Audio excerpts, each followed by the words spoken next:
Assalamualaikum warahmatullahi wabarakatuh. Yang terhormat dosen manajemen pemasaran, Ibu Ilma Wulansari Hasdiansah. Yang kami hormati teman-teman kelas manajemen F. Puji syukur kehadirat Tuhan Yang Maha Esa yang telah memberikan hikmat yang begitu luar biasa untuk kita semua. Siang hari ini saya Amelia Kristina yang akan berperan sebagai moderator, dan topik yang akan kami bahas pada presentasi kali ini adalah tentang analisis strategi pemasaran sari roti yang akan dipresentasikan oleh kelompok 6. Ya, sebelum masuk lebih lanjut, teman-teman, saya akan memaparkan terlebih dahulu profil sari roti. Sari roti adalah salah satu merek roti terkenal di Indonesia yang telah dikenal oleh masyarakat sejak tahun 1996. Perusahaan sari roti berdiri pada 1995 sebagai sebuah perusahaan penanaman modal asing dengan nama PT Nippon Indosari Corporation, dengan tujuan menjadi produsen roti terbesar di Indonesia dan mengedepankan cita rasa roti Indonesia. Hingga kini sari roti terus berkembang dengan semakin meningkatnya permintaan konsumen. Sekian profil pembahasan pada presentasi kali ini. Selanjutnya kita akan langsung menyimak penyampaian materi oleh kelompok 6. Kepada pemateri pertama, Saudari Wulandari, saya persilahkan. Baik, terima kasih atas kesempatan yang diberikan. Pada kesempatan kali ini, saya akan memaparkan materi tentang struktur organisasi sari roti. Penjelasan jabatan yang termasuk dalam struktur organisasi yaitu yang pertama ada Board of Commissioner, yaitu orang yang memiliki saham perusahaan, di mana di dalamnya ada Nomination and Remuneration Committee dan Audit Committee. Berikutnya Presiden Direktur, yaitu orang yang bertindak sebagai manajer perusahaan yang bertanggung jawab atas manajemen perusahaan dan yang tugasnya mempengaruhi Dewan Direksi, di mana di dalamnya ada internal audit. Selanjutnya ada Board of Director, yaitu orang yang bertanggung jawab atas manajemen perusahaan atau manajer yang melapor langsung kepada CEO, di mana di dalamnya ada Corporate Legal dan Corporate Secretary. Selanjutnya Chief Executive Officer, yaitu jabatan tertinggi dalam perusahaan dan bertanggung jawab atas berbagai keputusan yang berkaitan dengan pembangunan berkelanjutan perusahaan, di mana di dalamnya ada investor dan public relation. Baik, materi selanjutnya akan dibawakan oleh rekan saya, Haslinda. Baik, terima kasih atas kesempatan yang telah diberikan kepada saya. Saya akan melanjutkan materi tentang analisis PESTEL.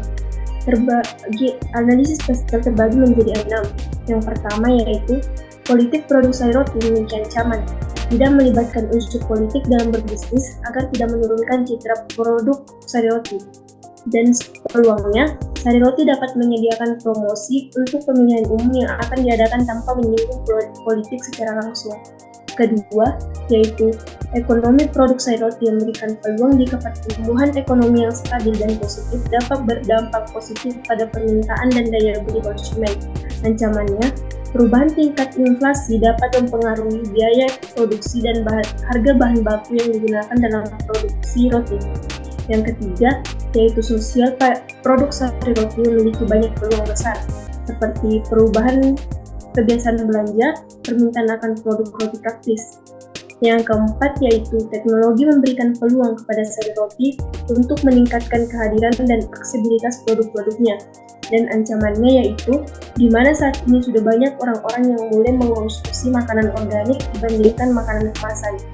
Kelima yaitu pada bagian hukum, produk sari roti harus dapat mematuhi regulasi dan kebijakan pemerintah terkait industri pangan. Yang terakhir yaitu lingkungan produk sari roti memiliki ancaman, yaitu lingkungan pertanian Indonesia dapat mempengaruhi ketersediaan dan harga bahan baku, dan peluangnya yaitu peningkatan kesadaran akan gaya hidup sehat. Materi selanjutnya akan dibawakan oleh rekan saya kira Fatima Farhan. Terima kasih atas kesempatannya. Saya akan membawakan materi analisa kompetitor. Ada 3 produsen roti yang menjadi pesaing sari roti, diantaranya adalah roti Sharon. Sharon roti memiliki harga yang lebih murah dibanding sari roti dan memiliki kualitas di bawah sari roti, dan pasaran sari roti lebih luas dibanding Sharon roti. Kedua ada Pak Roti. Pak Roti memiliki roti yang lembut yang hampir setara dengan sari roti, dan Pak Roti juga memiliki harga yang hampir setara dengan sari roti, dan Pak Roti juga memiliki gula dan kalori yang lebih tinggi dibanding sari roti. Dan yang ketiga adalah roti Auka. Roti Auka memiliki harga yang lebih murah dibanding sari roti, tetapi juga memiliki kualitas yang berada di bawah sari roti. Roti Auka juga memiliki banyak varian rasa yang hampir setara dengan sari roti. Sekian materi dari saya serahkan kepada materi selanjutnya oleh rekan saya Dian Jatsia.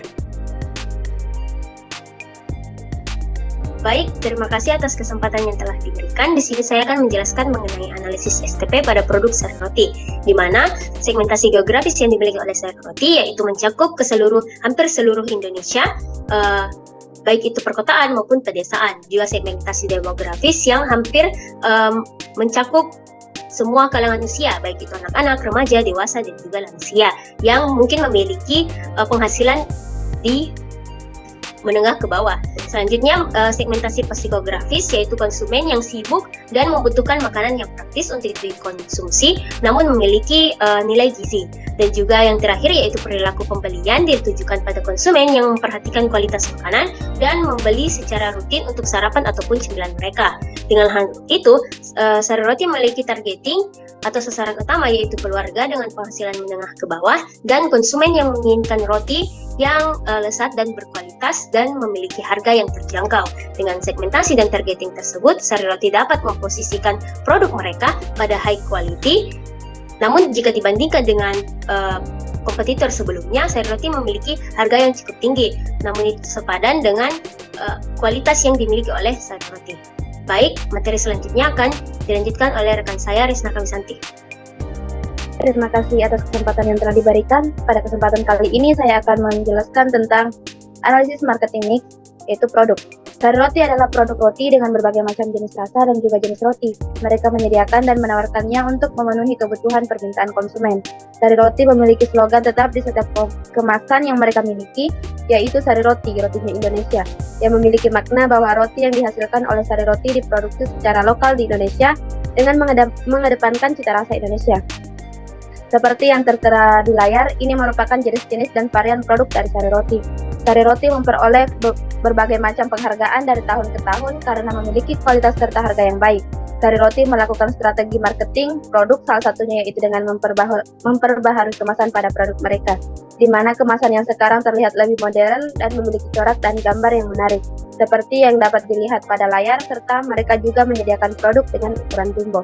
Sekian materi yang dapat saya sampaikan. Materi selanjutnya akan dibawakan oleh rekan saya, yaitu Nur Latifah Jamaluddin. Terima kasih atas kesempatan yang telah diberikan. Saya akan membawakan materi strategi bauran produk. Bauran produk sari roti mencakup berbagai jenis produk yang mereka tawarkan seperti roti tawar. Selain roti tawar, produk sari roti juga menawarkan roti manis, roti sandwich, roti krim, dan roti burger. Sari roti juga menyediakan pengetahuan akan gizi produk mereka pada website sariroti.com. Hal ini dapat memudahkan konsumen dalam memilih produk yang merek butuhkan. Selanjutnya pada siklus hidup produk. Sari roti telah berada di masa maturity atau kedewasaan, di mana mereka kini memiliki 14 pabrik di beberapa wilayah Indonesia dan memiliki jaringan distribusi yang besar. Pada sari roti saat ini berada pada tahap tersebut di mana mereka sudah sangat dikenal dengan kematangan produk dan memiliki persaingan yang ketat. Selanjutnya saya akan membawakan materi branding strategi. Adapun upaya dalam branding strategi, yang pertama menjaga nilai dan kualitas produk, yang kedua konsistensi merek, yang ketiga diferensiasi produk, yang keempat melakukan komunikasi merek, dan yang terakhir membangun loyalitas konsumen. Dalam melakukan branding produk sari roti, memperkenalkan logo menggunakan warna-warna dasar pada logo mereka dan corak-corak batik untuk memperkuat visi misi mereka, yaitu menjadi produsen roti terbesar di Indonesia dan melokal. Baik, materi selanjutnya akan dibawakan oleh rekan saya, Selvi Rahayu.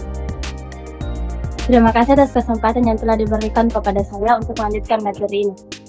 Dalam marketing mix, price terdapat tujuan penetapan harga, yaitu hal-hal yang dapat mempengaruhi penetapan harga adalah laba, penjualan dan pangsa pasar, efek kompetitif, kepuasan pelanggan, dan peningkatan citra.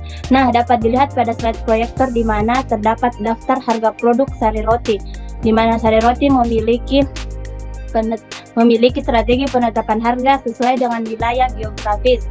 Mereka mematok harga yang berbeda-beda di setiap wilayah tertentu yang disesuaikan dengan perbedaan dari segi pendapat dan ekonomi. Baik, materi selanjutnya akan dibawakan oleh rekan saya Sri Wulandari. Baik, terima kasih atas kesempatan yang telah diberikan. Di sini saya akan menjelaskan materi tentang promosi yang ada pada analisis marketing mix. Sari Roti melakukan kegiatan promosi seperti kampanye iklan di TV dan media sosial, melakukan program CCR seperti memberikan dana pendidikan pada masyarakat yang kurang mampu dan dana untuk daerah yang terkena dampak musibah, mengadakan event khusus seperti gerakan sarapan padat bernutrisi yang diadakan pada tahun 2019, dan juga melakukan program Bunda Juara. Untuk sponsornya, Sari Roti pernah menjadi sponsor Bali United dan kegiatan anniversary dari band Gigi. Selain itu, Sari Roti juga melakukan co-branding dengan Burger Gelato dan Nyoman. Nah, adapun co-op advertisingnya yang pernah dilakukan Sari Roti, yaitu dengan film Dilan 1991 pada gala premier filmnya. Selanjutnya ada promosi penjualan yang diarahkan kepada konsumen, yaitu ada pembagian kupon diskon, memberikan topping tambahan berupa olesan selai dengan banyak varian rasa, mengadakan program undian, mengadakan giveaway, memberikan bonus seperti tote bag untuk konsumen yang membeli produk Sari Roti dengan jumlah tertentu, dan challenge untuk menarik perhatian konsumen. Nah, segala promosi tersebut dilakukan agar Sari Roti lebih dikenal dan memiliki saluran distribusi yang luas. Baik, materi selanjutnya akan dibawakan oleh rekan saya, Syakira Putri Maharani. Baik, terima kasih atas kesempatannya. Di sini saya akan membawakan mengenai distribusi. Distribusi melalui perantara dan internet bisa dilihat pada gambar PPT. Penjualan atau distribusi pemasaran Sari Roti memiliki perantara seperti minimarket atau membuka tenan di publik, dan juga bisa dibeli melalui website online. Dan distribusi logistik pemesanan oleh agen ke perusahaan, dan penggudangan dilakukan perusahaan kepada agen-agen agar memastikan tidak terlalu lama menyimpan bahan baku. Ada penanganan material dilihat dari penggudangan agar perusahaan dan agen mengetahui batas minimum dan kapan mereka harus memesan ulang bahan baku. Kontrol inventaris tak terlalu jauh berbeda dengan penggunaan dan penanganan material, di mana perusahaan mengontrol inventaris gudang Sari Roti agar dapat diketahui batas minimum penggunaan bahan baku. Sekian materi dari saya. Selanjutnya materi dibawakan oleh rekan saya, itu Dian Jetsia.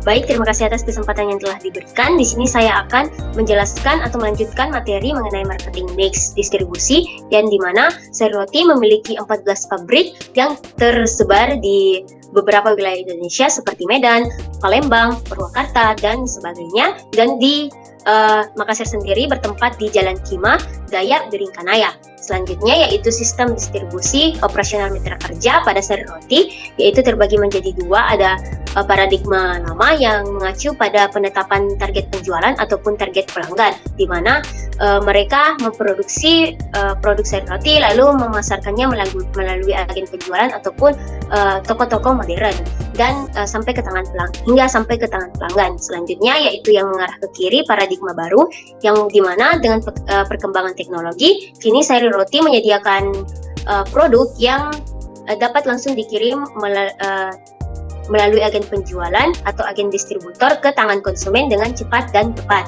Dengan itu, pelanggan juga dapat memesan langsung produk Sari Roti melalui website Sari Roti ataupun pada aplikasi e-commerce. Baik, materi selanjutnya akan dilanjutkan oleh rekan saya, Nur Latifah. Terima kasih atas kesempatan yang telah diberikan. Selanjutnya saya akan membahas tentang masalah merek dan saran. Terdapat beberapa masalah yang telah kami analisis pada produk Sari Roti, yaitu yang pertama, tanggal kadaluarsa yang cepat, yang mungkin sekiranya Sari Roti dapat mengatasinya dengan menambahkan kandungan kalsium propionate pada komposisi produk mereka. Yang kedua, tambahan varian yang lebih melokal atau tradisional. Yang ketiga, melakukan kolaborasi produk dengan produk selain es krim. Yang keempat, menjaga citra perusahaan dan merek sesuai dengan apa yang terjadi pada tahun 2012, yaitu pemboikotan massal produk Sari Roti. Dengan ini sekiranya Sari Roti dapat dengan teliti menerima informasi agar tidak terjadi kesalahpahaman yang tidak diinginkan. Baik, materi selanjutnya saya kembalikan kepada moderator. Ya, dari presentasi tadi bisa disimpulkan bahwa strategi pemasaran Sari Roti sudah sangat baik. Meski memiliki ancaman di bidang analisis hukum dan politik yang terdapat pada analisis lingkungan PESEL, namun Sari Roti memiliki peluang di bagian lainnya seperti pada analisis teknologi. Sari Roti berhasil mengembangkan pasar serta mengoperasikan pabrik di beberapa wilayah di Indonesia. Sari Roti juga berusaha menghasilkan berbagai varian produk yang berkualitas untuk memenuhi kebutuhan konsumen yang beragam. Memiliki saluran distribusi yang besar dan berhasil dalam melakukan pendekatan dengan konsumen dengan selalu hadir di media sosial dan update akan informasi mengenai produk mereka. Terima kasih atas atensinya teman-teman. Sampai jumpa di diskusi selanjutnya. Saya Amelia. Wassalamualaikum warahmatullahi wabarakatuh.